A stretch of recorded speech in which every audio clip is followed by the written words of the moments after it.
Okay, so like I said, today we're going to get into still solving trig equations, but we're going to add a couple of things in, a little bit harder type of problems, and then something called multiple angle type problems, which we'll get into in a second.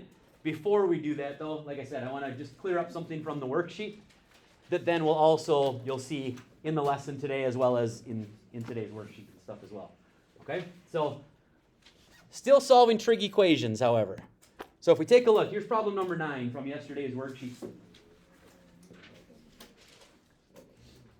So first part of this, here's a part that I had to clear up with a few people. I want to make sure that you don't do this, okay? So don't write this down. Then I'll show you how it should be done. Some people, when we were looking at that, okay, looked at that problem, and remember we said yesterday, is it an isolate problem or is it a factor problem? What do you think this one is? Okay, looks like it's probably a factor problem because you got more than one trig function. But here's what you got to make sure you avoid. Okay, some people did this. Make sure you don't write this down. Some people said, well, if I'm just going to divide both sides by tangent,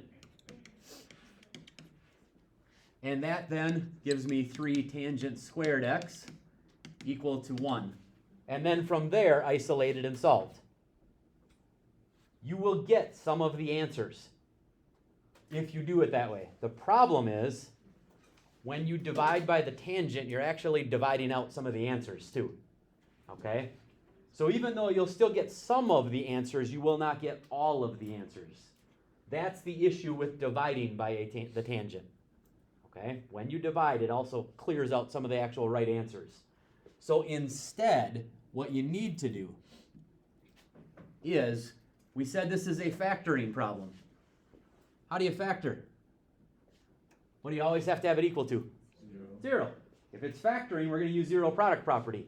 Can't use zero product property if it doesn't equal 0. So instead, I'm going to take the tangent of x and subtract it over here to the left-hand side.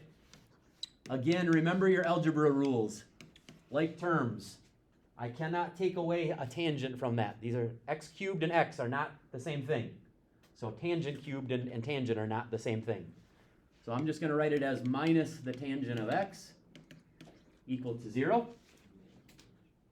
And now, what do? How do I factor? Yeah, that's the greatest common factor problem. Now that we've got them on the same side, both of those terms have a tangent of x in common that we can pull out. That's the part, by the way, if you did it the other way, that you just divided out. You divided those answers away when you did that. Okay? We will be left with then 3 tangent squared x minus 1. And now from here, you can do zero product property. Okay? Now you can finish the problem off. Tangent of x, here's your first factor. You set the tangent of x equal to 0. Get some answers there. And then if you take your second factor, set it equal to 0, you'd end up, if we did a little bit of solving, we'd end up equal to 1/3. Take the square root of both sides. Don't forget the plus or minus. And again, finish off that problem as well. Okay? So I'm going to let you finish it, but I wanted you to at least see that this is really a greatest common factor problem. Make sure you don't divide. Okay? Does that make sense to you? Get the idea as to why? You'll end up here with, I believe, 6 answers. Whereas if you divide it, I think you only end up with 2, if I remember right. Okay? Okay, so just a quick heads up on that as you're working your way through some things. You'll see that again going forward as well. Here's where we're headed today. Just a reminder quickly. We're still going to be using the same stuff we talked about yesterday. Either isolating, factoring, solving from 0 to 2 pi. However, that's going to be a big part of today that's going to come back, and we're going to talk about that, the 0 to 2 pi portion. So let me give you the first problem here. I've got a few examples just to kind of work our way through. Let me give you example number 1.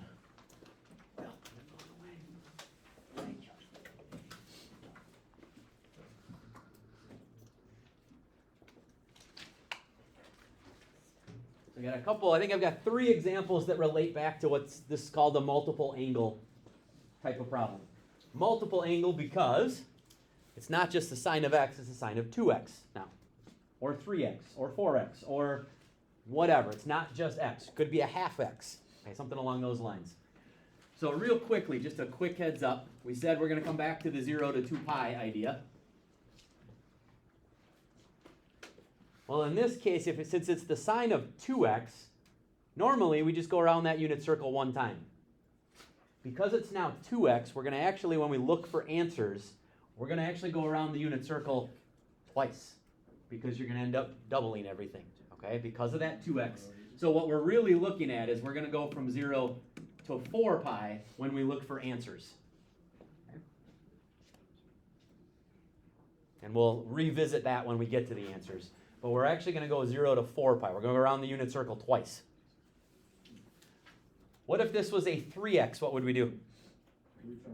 Then we'd go off from 0 to 6 pi. We'd look at for answers 3 times around the unit circle. If it was a 4x, we'd go 4 times, and so on and so forth. That's the one big difference. Otherwise, you still solve this the exact same way. Okay? Where does the sign equal the square root of 3 over 2? That's the first part. And so if we take a look at our unit circle, let's start there. Where does the sign equal square root of 3 over 2? Okay, we're looking right here is our y-coordinate. We got pi over 3 and 2 pi over 3. Okay. Any other times the first time around the unit circle? Nope. Okay. So let me put those answers down and then we'll come back. So that means we found some answers of pi over 3 and 2 pi over 3. That's the first time. That's what we did yesterday. That's the first time around the unit circle. Okay? But now, because it's 2x, we got to actually go again, a second time. Which means, if you take a look, if we now work our way all the way around, if we've gone all the way around plus pi over 3, how far have we gone? Plus the pi over 3. 7 pi over 3. Think about it this way. We're going back to, again, like those coterminal angles we talked about in chapter 4. If you're going from, if I'm adding 2 pi to that, and we're in thirds, think of it as 2 pi is really just 6 pi over 3. So if I add 2 pi, you're now at 7 pi over 3. Okay? You're just adding it in terms of thirds rather than regular 2 pi. Right? You mean to write it down so you can see it? I'm going to end up using it anyway. So the next time around, if I add 2 pi over 3, if I were to add 2 pi, I'm really adding 6 pi over 3 to that. That means 7 pi over 3. Okay?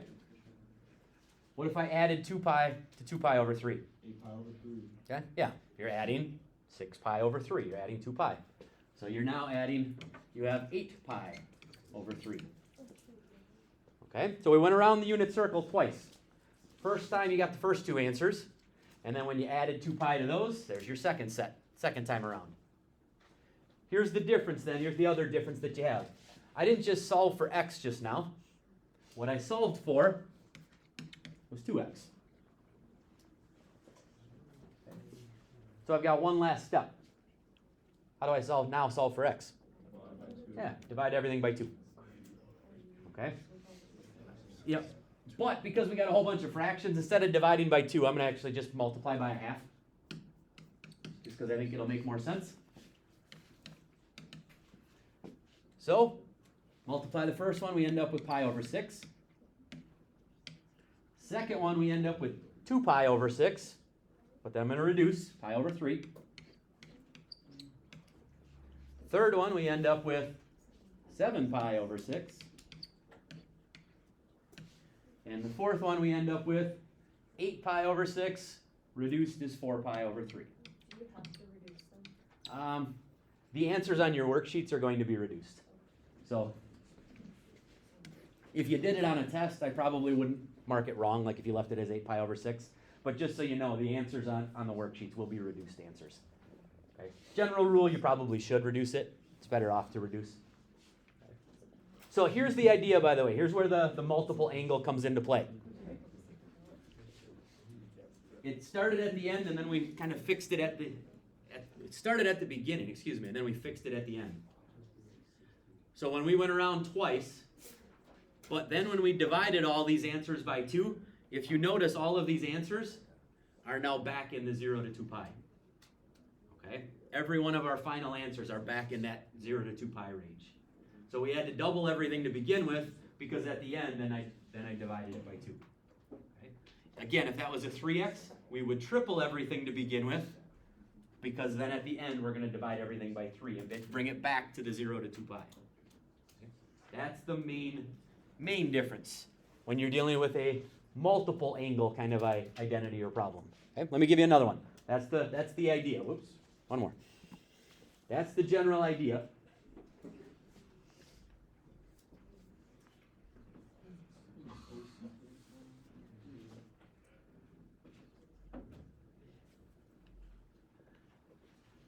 So normally we would go 0 to 2 pi. What are we going to do on this one? 4 pi. Nope. 8 pi. Why 8 pi? Because it's multiplying. We're going around 4 times.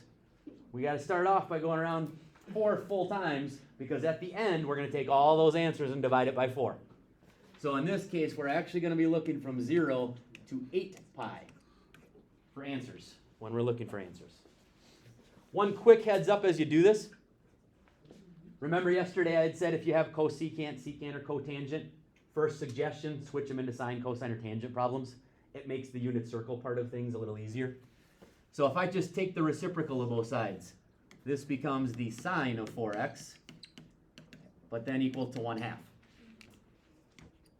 Okay. So what I'm really looking for is, where does the sine equal 1/2? So, hold on one second. Where's the first spot that sine equals 1/2? Pi over 6. Pi over 6. Where's the next spot? 5 pi over 6. Okay, so those two are coming straight off of the unit circle. There's where we stopped yesterday. Now we got to go second time around, which means, what am I going to add to those two in general? 4 pi.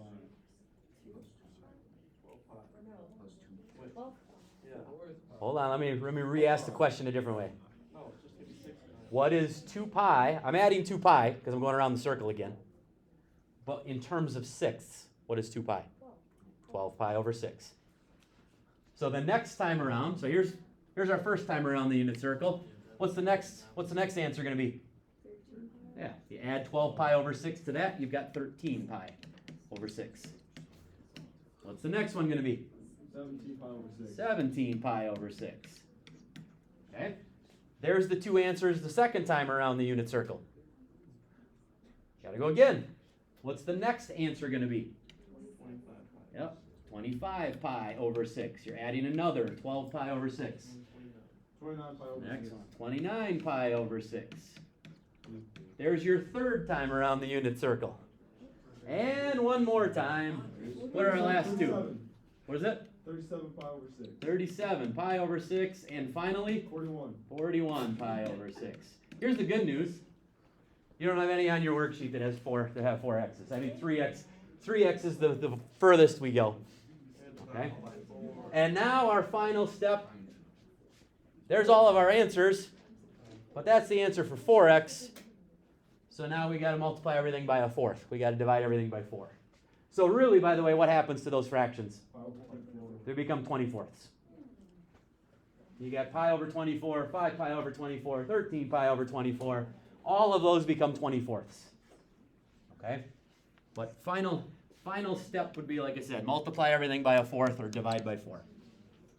Okay? I'm not going to rewrite all the answers just to save a little bit of time. But everything then turns into 24ths. Come on in.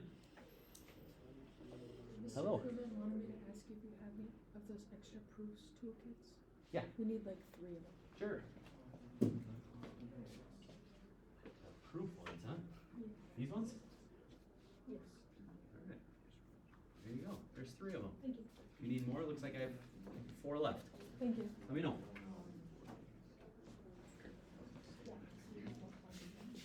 Okay. How we doing? Making some sense? Doing okay? Yeah.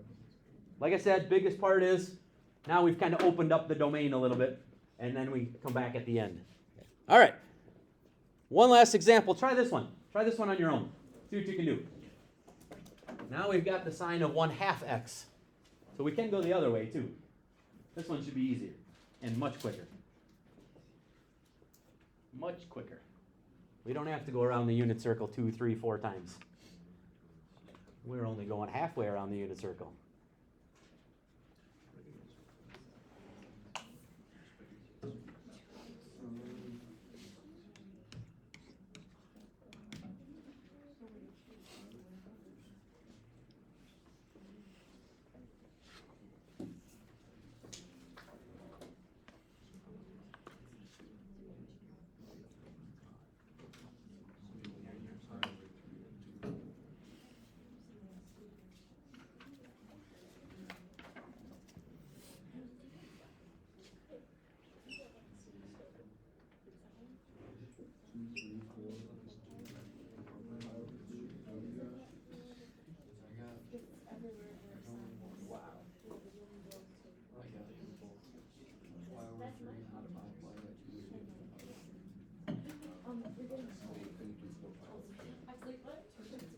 All right, so in this one, because of the divided by 2, this is really half. So unlike the last one where I had to go around the unit circle 4 times, I'm only looking for answers in the first half of the unit circle. Okay? Where does the sine equal the square root of 3 over 2 in the first and second quadrant? Pi over 3. Pi over 3 is the first one, 2 pi over 3. and 2 pi over 3 is in the second quadrant. There's not any other answers even if you kept going, but they're also in the first half of the quadrant, or the first half of the unit circle. So that's the last part. What's the last thing I'm going to do then? Because that's not my final answer. Multiply by 2. Yeah, I got to double everything to get x by itself. So in this case, times 2. That will get x by itself. This then becomes 2 pi over 3, and this becomes 4 pi over 3. Okay. There's the difference between half angle, double angle. That's why it's called multiple angle. It's how much of the angle are we taking? How much of the unit circle are we working on? Okay? How we doing, okay? All right, let's keep going. So those are the different types today. That's the only new thing for today. Now we're just going to take a look at the different version of what we had from yesterday. Okay? A couple of problems.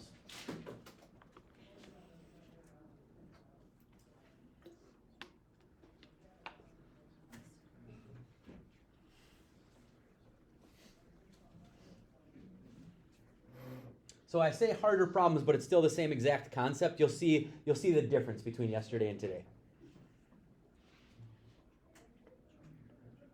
Let's go back to what we talked about yesterday. Notice, by the way, do we have double angle, triple angle, any multiple angle thing here? No. So the stuff we just talked about does not apply. This is just different version of what we already did. Okay, so as you take a look, first question, isolate or factor? What do you think? Isolate. Okay, what are we going to isolate? Exactly. That's why I asked. I don't know either, because we have 2 different trig functions, which remember is what I said yesterday. If you've got more than one, we factor. Okay? So, but what's the issue that I was able to fix yesterday that I can't fix right now? Change it. Change sign. I can't change these to like cosine into 1 minus sine squared or any of that kind of stuff because they're not squared. These are not identities. I don't have cosine squared. I don't have sine squared. Yesterday we did, but today I don't. So this is what makes it harder. So instead, what we're going to do, let's make some identities out of these. Okay? We said I don't have sine squareds and cosine squared, so let's get some.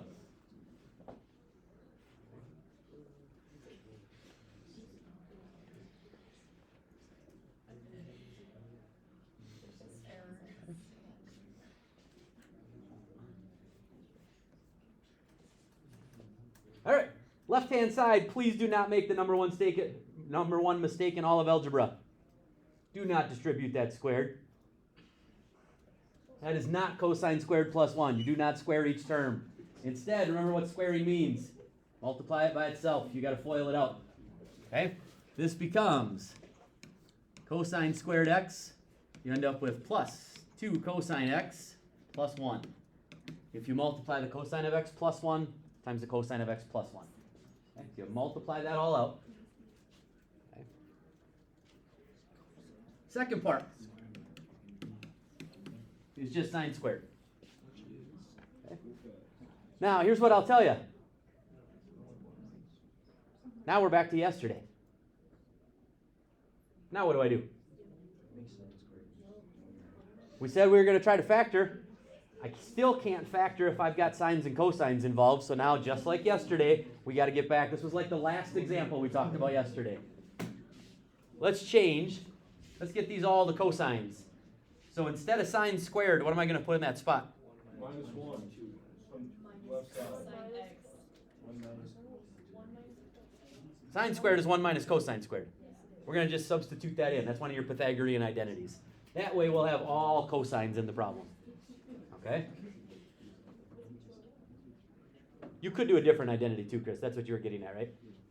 I think what you were doing was you were getting to a different identity, which would have been fine too. You'll get the same spot at the end. So what you're thinking is fine. So in this one, if I replace that with 1 minus cosine squared, now we said when we factor, what do we have to have? Come to number. No. Nope. It's got to equal 0. Can't do the zero product property, excuse me, if it doesn't equal 0. So let's move everything over. I'm going to take the negative cosine squared and add it. So we get 2 cosine squared. We then don't have any other cosines, so I'm going to pull that down. So we've got 2 cosine x. And when you subtract the 1 over, it cancels. Okay, so that goes away.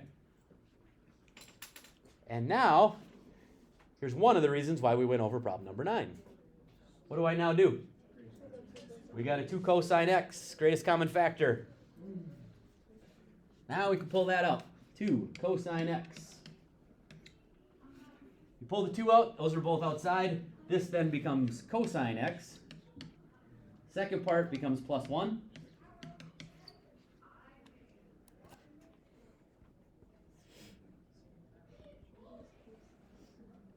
Okay. So it's just the greatest common factor problem, and now we finish it off. Okay. 2 cosine x equal to 0. And this one, if we then subtract the 1 as well, we'll have cosine of x equal to negative 1. What do I do for the first one? Yeah, just divide by 2. Okay, get the cosine. Now we just isolate the cosine. Divide by 2, so I'm going to, really what I have is cosine of x equals 0. And where does the cosine of x equal 0? Pi over 2 and 3 pi over 2. You got it. And where does the cosine of x equal negative 1? Pi. There you go. X equals pi. There's your answers. Okay. Now, I said harder problems is kind of what I put in the title, but if you take a look at what we did, if I go back for a second, what was literally the only difference between yesterday and today? Step 1. Once we got here, this is exactly what you did yesterday. We did that in the last example from yesterday. The first part was we having to create that trig identity in order to then move forward. Okay? Let me give you one more of those types of problems just to see where you're at. This one's actually, I think, easier, to be honest.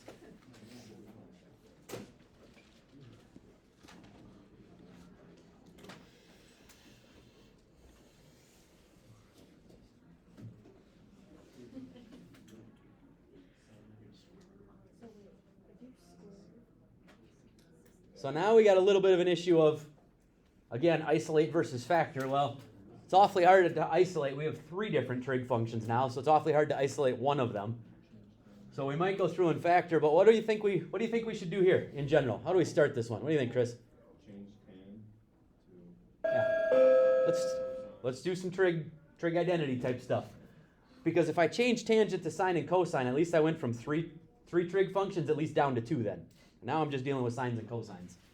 So we would have cosine of x plus, I'm going to write it first and then we'll simplify it. Oops, that's not it. Let's try that again.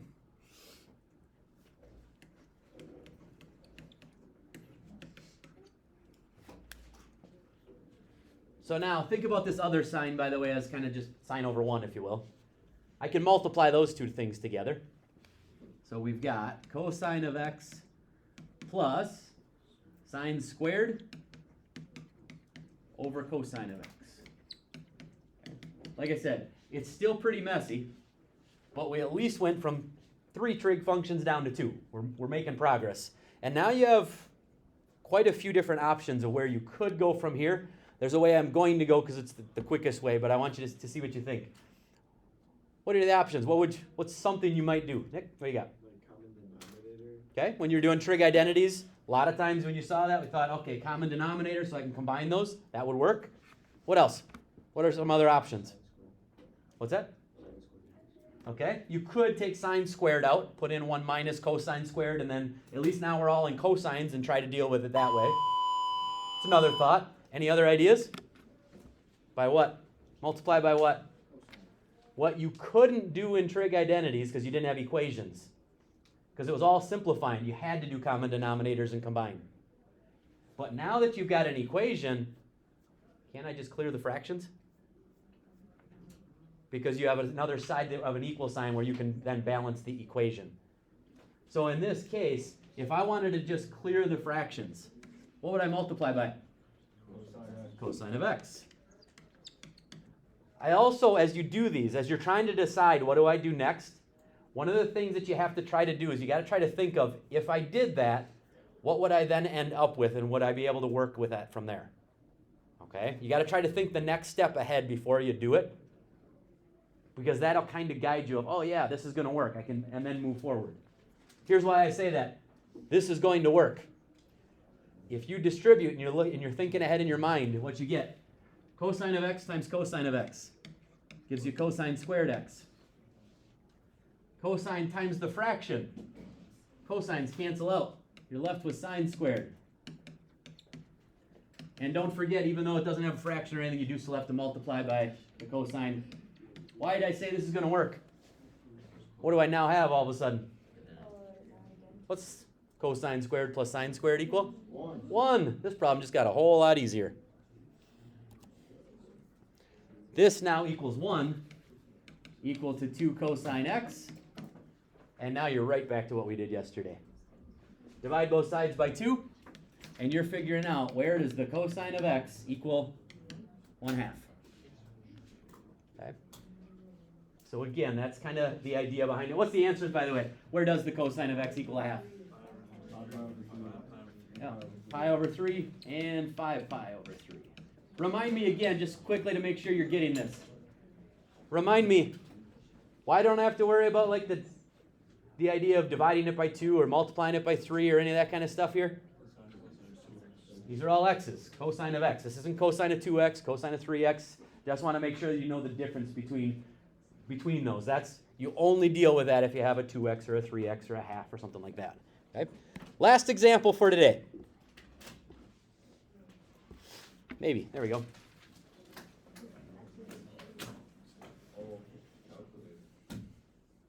There is a reason I told you to grab the calculator at the very beginning of this class. It's going to come into play here. Okay? Not right away, but it is going to come into play. So let's say this problem was one where you had to go through and factor it. I already factored it for you. Okay? And then what would I do next? Zero product property. So that means tangent of x equals 3. Over here we've got tangent of x equals 1. Okay, here's the question I have for you. Is either 1 or 3 on your unit circle with tangent? Is either of them? 1 is a value for tangent. So let's start there. Let's just use our unit circle. Where does the tangent equal 1? What values? What angles? Pi over 4 and 5 pi over 4. The tangent equals 1. It's positive in the first and the third quadrant. Okay, in this case, pi over 4 and 5 pi over 4. That's where it equals a positive 1. How about 3? Is that one of your tangent values? No. So that's where we go to the calculator. If it's not on the unit circle, we go to the calculator. And what do I plug into the calculator? Yeah, we take the inverse tangent of 3. Now, quick heads up. Yesterday when we did this, we ended up with an error. If you remember, because we said sine and cosine, you can only take stuff between -1 and 1. What about tangent? Remember, the range of the tangent will be the domain of the inverse. Range, this goes up and down forever. You can take the inverse tangent to anything. It's just the sine and the cosine inverses that are restricted. Okay? So if you type that in, what do we get? 1.25. Okay, yeah, 1.25, 1.249, one of those. Now, here's the last heads up, last thing you need to be aware of. If you noticed, every single time, we're ending up with 2 answers every time we solve one of these. Because, like in this one, pi over 4 was the first quadrant angle where it equaled positive 1. 5 pi over 4 was the third quadrant angle where it equaled positive 1. Well, if you think about the same idea, the calculator's always only going to give you the first answer. You got to get the second answer on your own. Okay? So if you take, I'm going to go back to the unit circle just for a second, just to use it as a guide here. The calculator gave you the first quadrant answer. What do you have to do to get the third quadrant answer? No? I mean, it's half the unit circle, right? You got to go another halfway around the unit circle. What's halfway around the unit circle? Pi. You have to add pi to get to your third quadrant angle. Okay? So the calculator will always give you the first one. You then have to figure out, what do I have to add to get the other? We know the other angle is going to be in the third quadrant because it's positive. So in order to get from first to third quadrant, we add pi. Which means, calculator-wise, if I just add 3.14 to that, we get our second answer. Which is what? 4.39? So there's your second answer right there. Okay? Those answers are first and third quadrant. They just happen to be on the unit circle. These answers are first and third quadrant. They're just not nice ones. Okay? All right. Trig equations worksheet number 2, I'll give you that. Again, it's not super long. There's only 12 questions. Answers are on the back. You have a little bit of time. You got 10, 15 minutes of class time to at least get started on it. And then from there, we'll see where we're at. Tomorrow is just going to be questions, and then I've got some more practice for you. Nothing new tomorrow. Okay?